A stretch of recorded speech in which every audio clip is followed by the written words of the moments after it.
Hello everyone, I'm Chad, your student facilitator for today.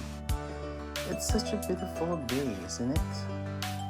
Come on, let's go over some essentials quickly about the communication process. Let's go! Let us go into our 6 principles of communication.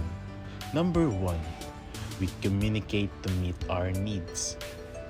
When you order food, you're using communication to get what you need, right? It helps build and maintain relationships and is essential in our daily lives. Number 2, communication is controlled by rules. There are explicit rules, meaning communication is clearly and formally stated. For example, Simon told you not to announce the meeting yet. That is clearly and formally stated, right? If there are explicit rules, there are also implicit rules. You use gestures or facial expression as communication, yet you are still understood by a group of people. Number 3, communication can be verbal and non-verbal, meaning it can be spoken by words, it can be communicated through gestures such as body language, sign language, winking, and etc. Number 4, communication has content and relational dimensions. Content is the information or the topic of the communication. Which topic would you talk about with the other person? Relational dimensions refers to expressing how you feel within a close relationship. One example is, you told your mother that you're worried about your studies. Number 5, messages meta-communicate. It discusses how we communicate or we are communicating about our communication. And finally, number 6, people give communication its meaning. To simplify, people decide what language does they mean.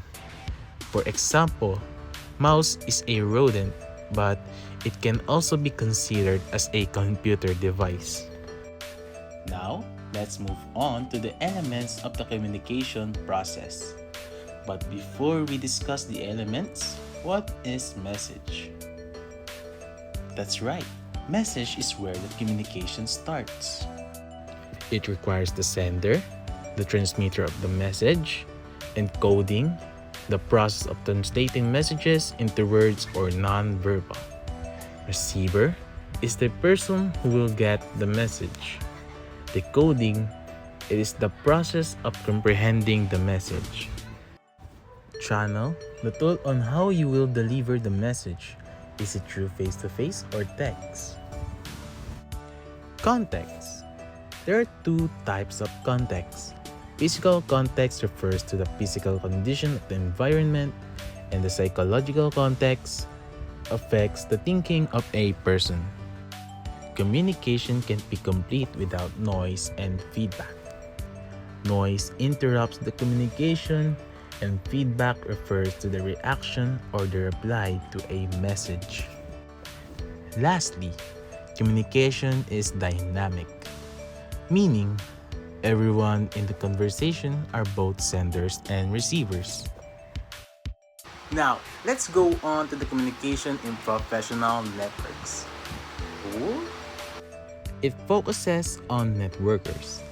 They are responsible of developing, building, and utilizing connections in a work environment. Do you guys know that there are formal and informal networkers? Let's discuss formal networkers first. Formal networkers sticks to the rules, agreements, form, and politeness in the work environment. Also, don't forget that there are 3 characteristics of formal networkers. Let's talk about the first characteristic, upward communication. It passes down the communication from subordinates to superior in the work environment. Downward communication. It passes down the communication from a superior to subordinates in the work environment. And the last one is lateral or horizontal communication. It passes the communication from peers to peers or colleagues to colleagues. Now, when it comes to informal networkers, they are less constrained by rules, agreement, forms, and politeness. It's like they're communicating with their friends in a work environment, but they use informal communication to help each other to achieve their goals. Let me ask you one last thing. Do you think that without credibility, people will trust you? No, right? Come on, I will show you about cultivating credibility. Now, what are the characteristics of a credible communicator? Being a credible communicator leads to a good communication. Of course, if it leads to good communication, you're also working on building trust and connections with your colleagues. Developing rapport is important for credible communicators. Is to make the person feel understood and trusted. Credible communicators listen actively to make the person feel heard and valued because they care about each other. Lastly, credible communicators maintain integrity and accountability since they are true to their promises to build trust and hold themselves accountable for their actions. Oh, hello!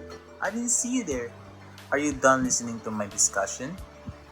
If yes, then thank you for listening and I hope that you learned something new and something important. That's all. Thank you.